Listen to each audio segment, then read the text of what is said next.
We are just minutes away, it feels, from the first time the Colts will be in Lambeau Field in 8 years, since the Squirrel Game of 2016, and that feels like both an eternity ago, and yet it seems very recent.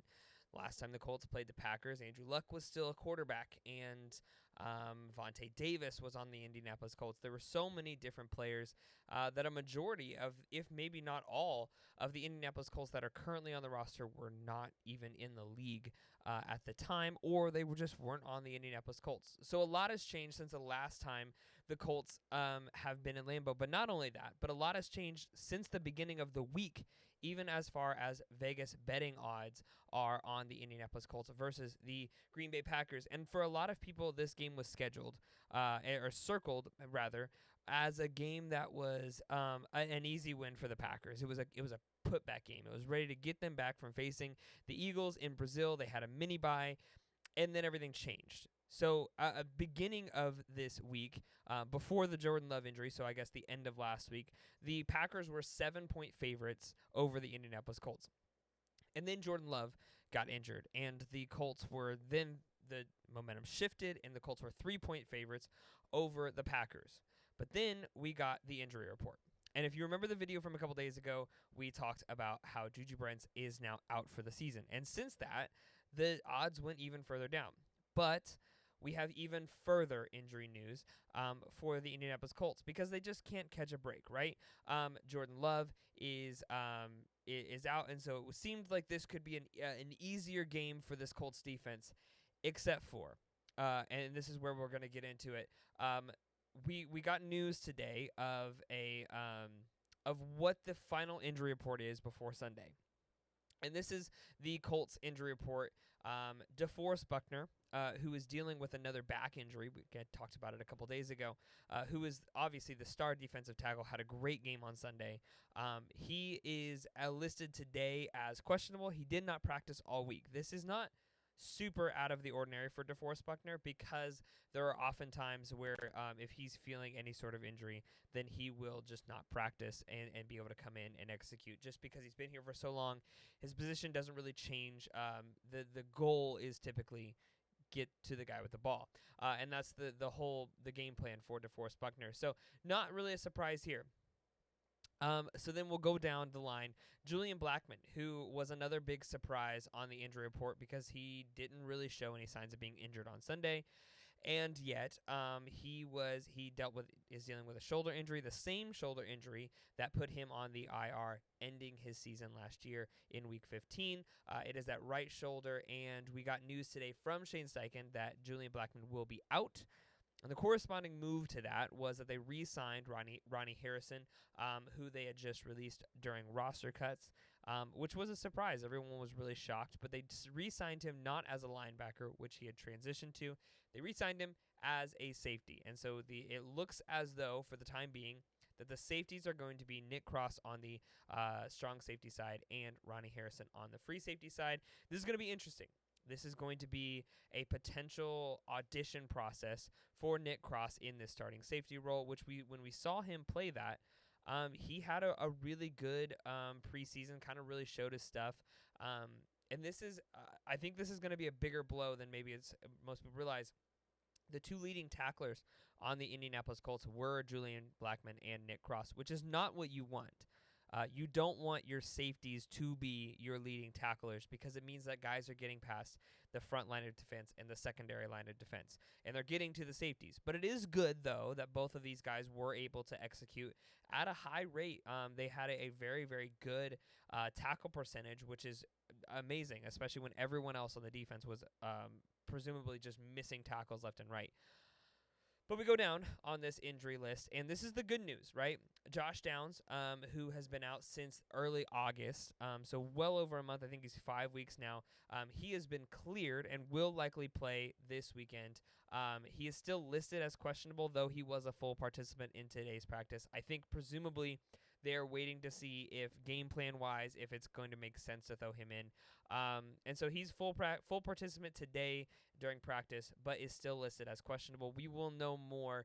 That might be a game day decision. So we'll try and keep you updated as soon as we get some word. But the other news is that Matt Gay has been fully cleared. He is presumably, again, going to be starting. He is still listed as unspecified. Spencer Schrader is still on the roster, so we will see if they feel confident enough in Matt Gay's ability to come back.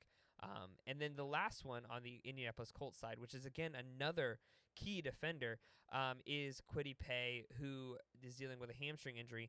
And Kwity Paye was actually one of the better defenders, especially in pass protection, which is not necessarily where we've seen his strong suit.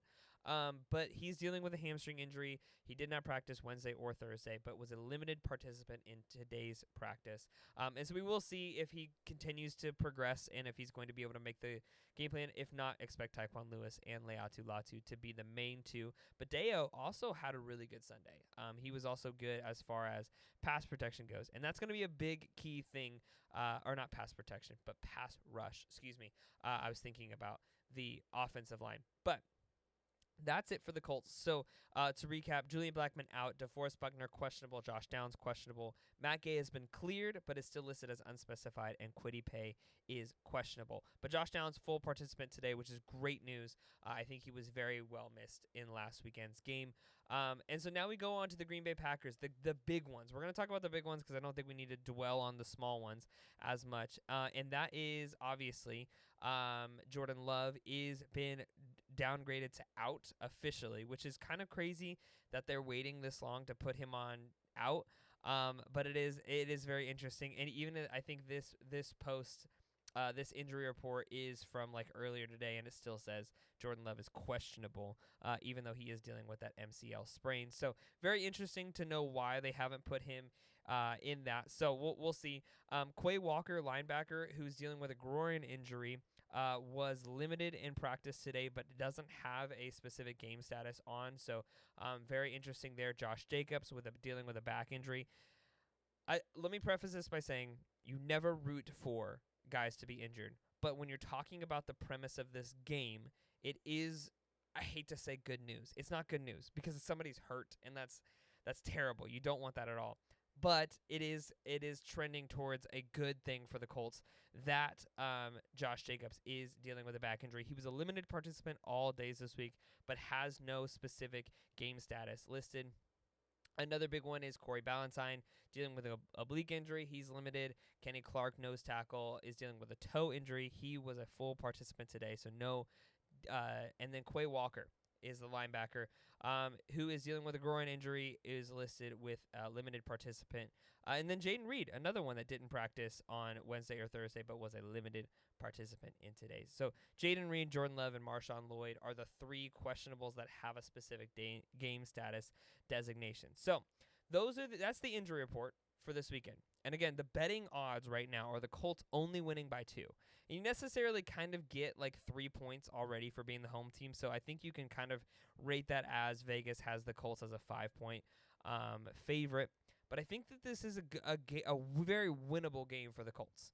If they're able to stop Josh Jacobs and to be able to really execute at a high level and really kind of clean up the tackles, on the runs with Joe Mixon, they had good presence. They had good penetration through the line. It was just Joe Mixon's explosiveness that really was where the Colts really struggled. And I think that if they're able to clean that aspect up and kind of have a better idea of what's going forward, and I think the biggest thing that hurt the Colts was a lack of, Joe Mixon had never had a game like that, really never looked like that, at least to my memory. He tied a career high in rushing yards, and so was just a completely different guy than we've ever seen Joe Mixon be, and I think that really hurt the Colts, and I think that you spend so much time focusing on C.J. Stroud, who had a great game, but you spend so much time focusing on him that not necessarily spending enough time focusing on Joe Mixon. Obviously, I'm not a defensive coordinator. I'm not a GM. But from my perspective of what looked like was going on, that's kind of seemed like what was going on from the outside looking in. So very curious to see what the Colts are going to be able to do. If these guys are going to be able to play, I think the losing Julian Blackman is that's a big loss. And hopefully he comes back next week. They have the week against the Bears and then the Titans. And those are both very difficult games and both games that you really need to come away. I think you need to come away with this 4-game stretch. You need to come away over 500. You need to be 3-1. This game seems winnable. The game against the Bears seems winnable, and you really, really think the game against the Titans is going to be winnable. It's all going to depend on our offensive line and Jonathan Taylor's ability to get going, because it's going to take a lot of pressure off Anthony Richardson, and he's going to be able to do these bomb-out plays like we saw on Sunday. But that's the injury report. Some good news, some bad news for the Indianapolis Colts. So you kind of got to take the good with the bad. But we will see. We will post another video tomorrow getting ready and getting amped up for the game on Sunday, and we will see you on the next one.